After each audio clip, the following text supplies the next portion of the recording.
The Minnesota Vikings were paid the ultimate compliment while also trashing one of their biggest rivals. Let's talk about it. Minnesota Vikings are one of the more respected organizations in the entire National Football League.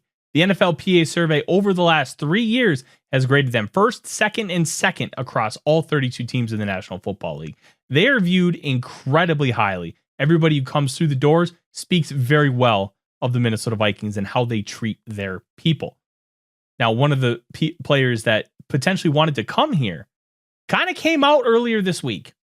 Caleb Williams. Caleb Williams told Seth Wickersham, who is writing the book American Kings, a biography of the quarterback that is set to release later this year, that he wanted to play for the Vikings. And his dad was very forthcoming about him not wanting Caleb to go to Chicago. He told Wickersham, Chicago is the place quarterbacks go to die. He told agents that year, I don't want my son playing for the Bears.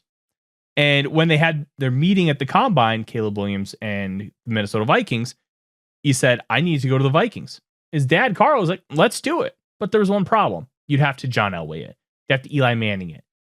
And it turns out Caleb wasn't willing to do that, which completely understandable. But this tells us two things. One, Kevin O'Connell continues to make an incredible impression upon everybody that he meets. Second, it's the Bears. Everybody knew that it was going to be a disaster with Eberflus and Waldron. Nobody wanted to really admit it. Caleb Williams was the third quarterback in a row picked in the first round where they did not fire the head coach that should have been fired and then fired him the next year while that quarterback was a rookie. It was a disaster waiting to happen. It did happen. And now the Bears are hoping that Ben Johnson can fix it. But make no mistake, this coming out that Caleb did not want to play in Chicago is not good for the Bears. And it also coming out that he wanted to be a Minnesota Viking. Gosh, that's just the ultimate compliment. Kevin O'Connell is one of the best in the league, and he's getting the recognition he deserves. I'm Tyler Forness with A to Z Sports. Skol Vikings.